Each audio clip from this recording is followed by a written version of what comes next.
నమస్తే. నా పేరు గాజులపల్లి అభినయ్ అండి.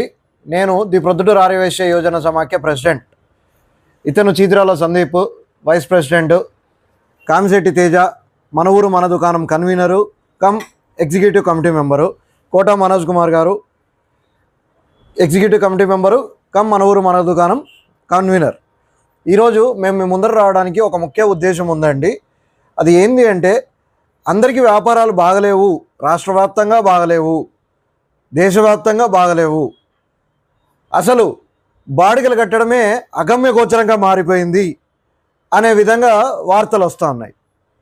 డిస్ట్రిబ్యూటర్లు కావచ్చు, పెద్ద పెద్ద కంపెనీల వాళ్ళు కావచ్చు, రీటైలర్లకి అప్పులు ఇస్తే వసూలు చేసుకోవడము చాలా కష్టతరంగా మారింది అనే విధంగా వదంతులు వస్తున్నాయి. వదంతులు అనుకోవడం ఎందుకు, వాస్తవాలే అవి ఖచ్చితంగా అక్షర సత్యాలు.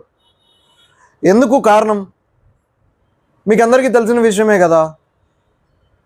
మీ ఊర్లో వచ్చిన ఆదాయాన్ని మీరే సర్క్యులేట్ చేసుకోలేకపోతే ఎక్కడ మీ వ్యాపారాలు పుష్కలంగా ఉంటాయి, ఎక్కడ మనం అందరం సంతోషంగా ఉంటాము? నేను డైరెక్ట్గా పాయింట్లోకి వచ్చేస్తాను. నేడు ఏర్పడిన పరిస్థితులు ఎలా ఉన్నాయంటే, ప్రతి ఊర్లో Alliance Mart, Alliance Trends, BMR, Kmart, వ్యాక్స్, KS brothers, North India shopping మాల్లు, లెస్సు, ఇట్లాంటివన్నీ షాపింగ్ మాల్స్ దండిగా వచ్చేస్తూ ఉన్నాయి. మీ అందరికి కూడా తెలిసిన విషయం ఏంటంటే, మీరు స్థానికంగా కొన్న వ్యాపారస్తుల దగ్గర ఉండే సరుకులో ఉన్న నాణ్యత వాళ్ళ దగ్గర ఉండదు. ఎందుకు ఉండదు? ఎందుకంటే మీకు ఆఫర్లు ఇస్తున్నారు. వాళ్ళు ఆఫర్లు ఎందుకు ఇస్తున్నారు? వాళ్ళకి తక్కువ పడిందనా? కాదు, సరుకులో నాణ్యత లోపం, అది ఖచ్చితం. ఎందుకంటే ప్రతి అంగడికి మినిమం నామినల్ ఎక్స్పెన్సెస్ అనేవి కొన్ని ఉంటాయి. స్థానిక వ్యాపారస్తులు లిమిటెడ్ స్టాక్స్ మెయింటైన్ చేస్తారు, ఎప్పటికప్పుడు ఫ్రెష్ స్టాక్స్ మెయింటైన్ చేస్తారు. అది ఏ వ్యాపార వర్గానికైనా ఈక్వల్. ఎలక్ట్రికల్, ఫుడ్, డ్రెస్సులు, జ్యువెలరీ, ఏదైనా సరే పెద్ద పెద్ద సంస్థలు ఏం చేస్తాయంటే, ఒక్కసారిగా ఎక్కువ సరుకుని కొనుగోలు చేసి వాటిని గోడౌన్లలో భద్రపరిచి దానిలోనే ప్యాకింగ్ చేసి మీకు పంపిస్తారు. అదే నార్మల్ కిరాణా షాపుల్లో చూడండి, మీకు ఈరోజు బొంబాయి రవ్వ కావాలన్నా ఈరోజు ఒక మూట అమ్మితే రేపు ఇంకొక మూట తెప్పించుకుంటాడు. అంటే మీకు అక్కడ ఫ్రెష్ దొరుకుతూ ఉంది. ₹1 ₹2 ఎక్కువ ఉండొచ్చు. కానీ ఈ మధ్య కాలంలో నేను ఎక్కువ వింటున్నది ఏంటంటే, ఆన్లైన్ చాలా తేలిగ్గా ఉంది, ఫోన్ తీస్తాం, ఇట్లా కొడతాం, మా దగ్గరికి వచ్చి చేరుతూ ఉంది.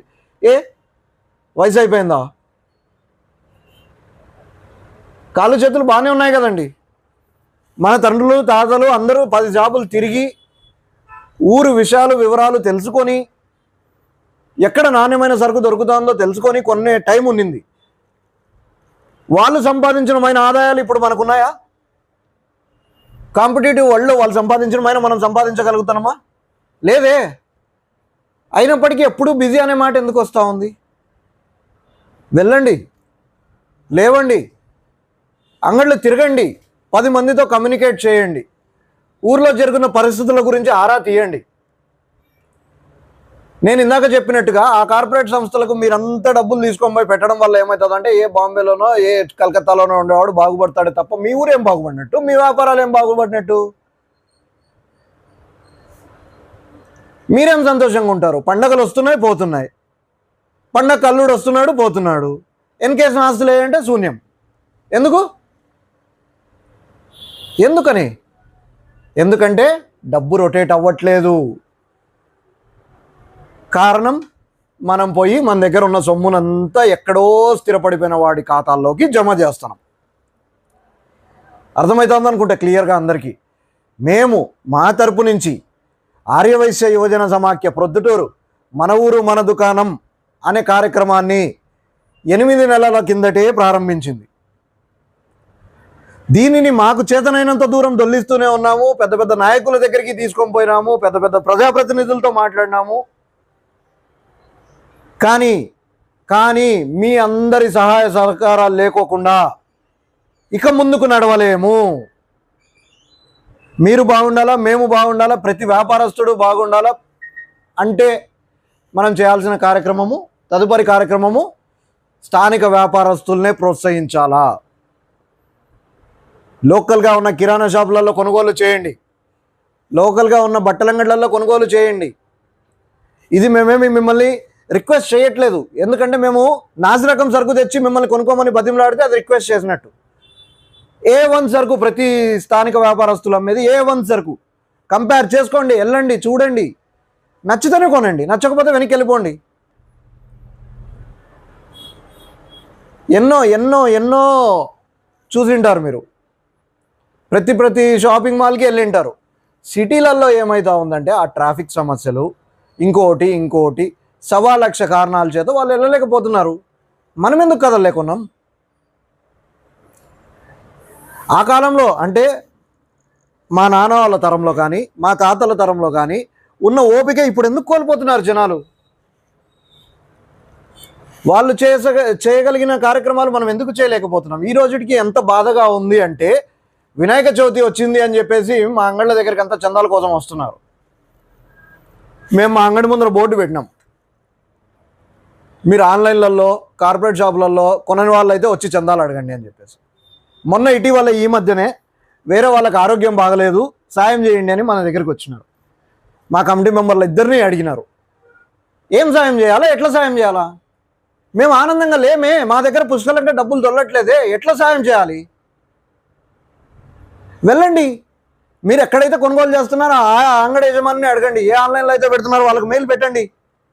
I'm your regular customer, my father is cancer patient, he need 5 lakh rupees to survive his life, we need to take the treatment అని పెట్టండి. ఏం రిప్లై వస్తుంది? సింపుల్గా మీ మెయిల్ ఐడిని స్పామ్ లిస్ట్లో పెడతారు, అంతే. ఏ వ్యాపారానికి మేము పనికిరామా?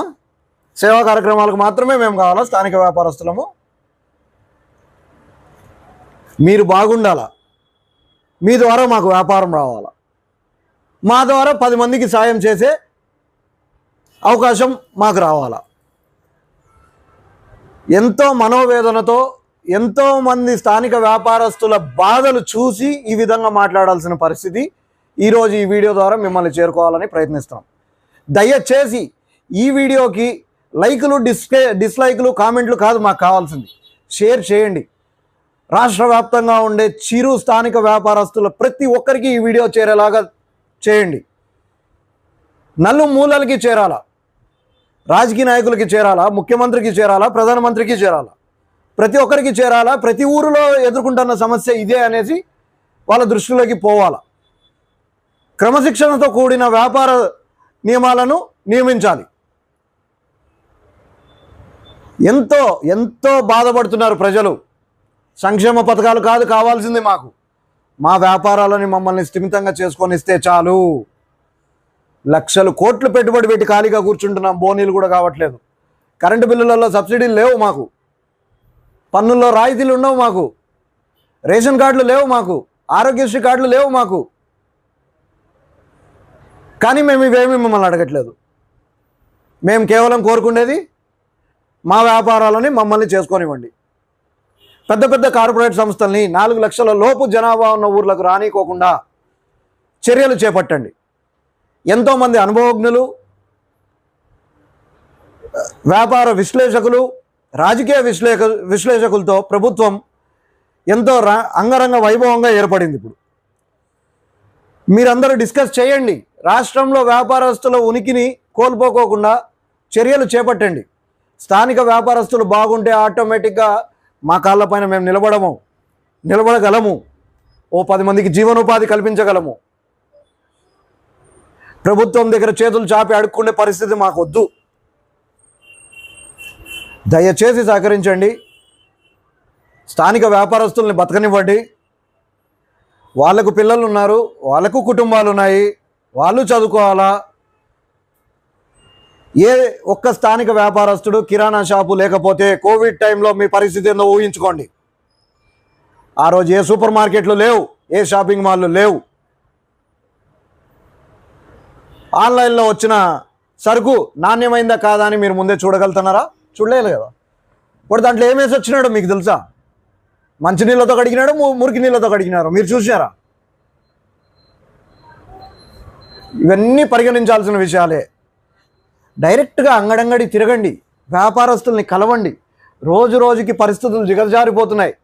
అందరికీ తెలిసిన విషయమే, రియల్ ఎస్టేట్ ఆకాశాన్ని అంటింది, వ్యాపారాలు లేక నిలబడిపోయినాయి. ఇలాగే ఉంటే ఆర్థిక వ్యవస్థ అస్తవ్యస్తం అవుతుంది. దయచేసి మీరందరూ స్థానిక వ్యాపారస్తుల్ని ప్రోత్సహించండి. రైతు బాగుంటే దేశం బాగుంటుంది, సైనికుడు బాగుంటే దేశం భద్రంగా ఉంటుంది. వ్యాపారస్తులు బాగుంటే, స్థానిక వ్యాపారస్తులు బాగుంటే దేశం మొత్తం సుభిక్షంగా ఉంటుంది.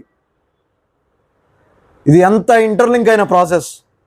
దయచేసి ఈ వీడియోని రాష్ట్రంలో ఉండే ప్రతి వ్యాపారస్తుడికి చేరేలాగా చర్యలు చేపట్టండి. ధన్యవాదములు. Thank you.